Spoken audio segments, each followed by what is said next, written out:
कि किसान खुशहाल तभी होगा जब उसका पूरा का पूरा कर्ज माफ हो जाए। समय समय पे जो जो सरकारें चुनाव में गई, उन्होंने वादे किए किसान को और कहा कि हम कर्जा माफ करेंगे, लेकिन नियम ऐसे बना दिए कि किसानों के कर्ज माफ नहीं हुए। हम उदाहरण में नहीं जाना चाहते, ना उत्तर प्रदेश के उदाहरण में जाना चाहते हैं, ना मध्य प्रदेश के उदाहरण में, लेकिन किसान का पूरा कर्ज माफ हो, इस पक्ष में हम लोग हैं। और एमएसपी कैसे मिलेगी?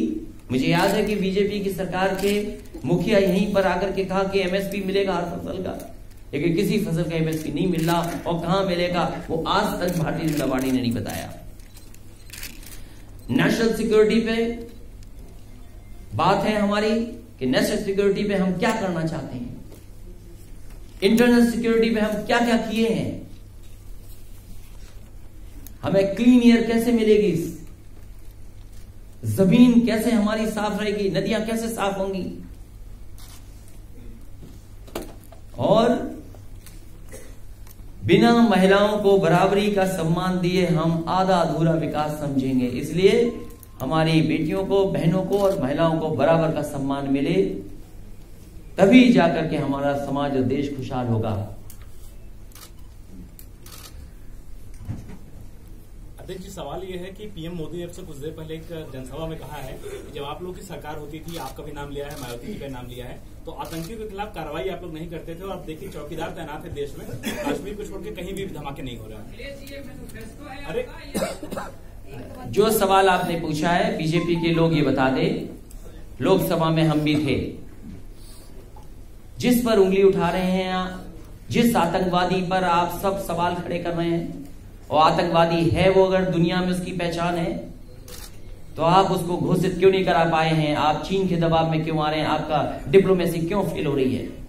और देश को यह भी बता दे भारतीय जनता पार्टी कि आखिरकार हवाई जहाज में बैठा करके उसको कौन छोड़ने का काम किया था, और सरकार जब इतना कुछ जानती है तो ये भी बता दे कि उस आतंकवादी को किसने पकड़ा था, और जब पकड़ा गया था तो उस आतंकवादी को पकड़ने में किसकी जान गई थी। इसीलिए अगर आप ये घोषणा पत्र हमारा देखेंगे तो हमने मांग की है कि घोषणा पत्र या डॉक्यूमेंट या जनता के बीच में ले जाने की बात, क्योंकि आप अगर मैं घोषणा पत्र बोलता हूं तो कहेंगे कि क्या आप सरकार बना रहे हैं, इसलिए ये जनता और कार्यकर्ता के बीच में हम क्या कहें, क्योंकि नेशनल चुनाव होने जा रहा है। विजन डॉक्यूमेंट कहें, हम अपनी दृष्टि कहें, हम अपनी कहें परिकल्पना कहें, हम अपना मैसेज कहें, तो इसीलिए हमने ये भी कहा है इसमें कि बहुत दिनों से मांग थी कि अहीर रेजिमेंट बने, और वहीं इस डॉक्यूमेंट में जब आप देखेंगे तो गुजरात रेजिमेंट भी बने, ये भी हमने मांग की है। एक समय हमने ये भी मांग की थी कि एक्सप्रेसवे के किनारे कैंटोनमेंट बनना चाहिए, लेकिन कैंटोनमेंट बनाने के लिए सरकार ने कुछ नहीं कहा कि हम कैंटोनमेंट बनाने की हमारे पास कोई योजना नहीं है। हम वहीं अगर ये कहें कि जो बात डिफेंस कॉम्प्लेक्सेस बनेंगे जो बड़े एग्जिस्टिंग हैं, तो कम से कम हम पत्रकार साथियों से कहेंगे कि ये भी बता दें कि जो आतंकवादी सबसे बड़ा है, जिसकी वजह से इतनी बड़ी घटनाएं हुई, आखिरकार किसने छोड़ा और कौन लोग उसको हवाई जहाज में बैठा करके छोड़ के आए थे। हमारा जो कुछ मानना है यही है, और उत्तर प्रदेश का जो काम है वही हमारी क्रेडिबिलिटी भी है, और वही काम कैसे बढ़े। मान लीजिए समाजवादी पेंशन के बारे में कहा कि 3000 रुपए होनी चाहिए समाजवादी पेंशन। अभी विकलांग को पेंशन कुछ मिलती है, विधवा को कुछ मिलती है। अगर हमारा 2017 का घोषणा पत्र पढ़ें तो ये कहा गया था कि जितनी भी पेंशनें हैं उन सबको एक साथ करके और 1000 रुपया कम से कम कर दिया जाएगा। वो प्रदेश सरकार का हमारा घोषणा पत्र। लेकिन अब हम ये चाहते हैं इस डॉक्यूमेंट में, इस विजन डॉक्यूमेंट में, कि 3000 रुपए समाजवादी पेंशन हो।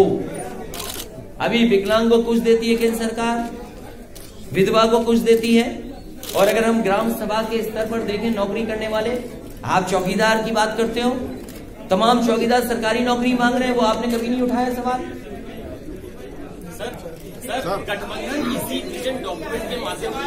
ये समाजवादी पार्टी का विजन है समाजवादी पार्टी का, जो कार्यकर्ता नेता जनता के बीच में लेकर के जाएंगे और समय समय पर जहां कहीं प्रेस सवाल जवाब करेगी तो इसमें से जवाब दिए जाएंगे। सर ये बताइए योगी जी ने ट्वीट किया है कि जो योगी जी इसके बाद योगी जी ने ट्वीट किया है कि जो वहाँ पर गठबंधन जिसके कांग्रेस कर रही साथ में मुस्लिम लीग, वो वायरस है समाज के लिए, और अगर वो सत्ता में आ जाएंगे तो पूरे समाज में वायरस फैल जाएगा। जहां तक हमारे मुख्यमंत्री हैं, बहुत ही अच्छे मुख्यमंत्री हैं, ये ट्वीट उन्होंने नहीं किया, किसी से कराया है उन्होंने। अखिलेश जी, मोदी जी कह रहे हैं कि 2014 बोल आप बोलने नहीं देते हो।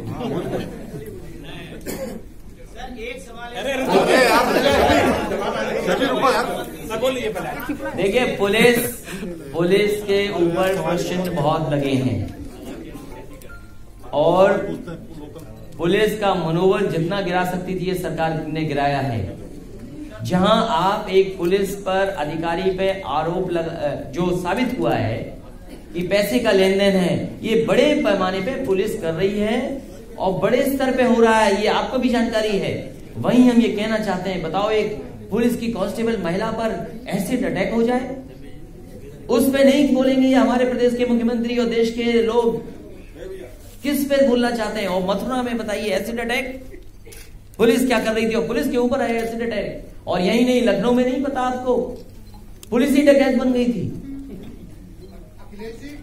इसीलिए कहा कि ये जो सरकार में बैठे लोग हैं ये जाने वाले हैं, जनता तय कर चुकी है।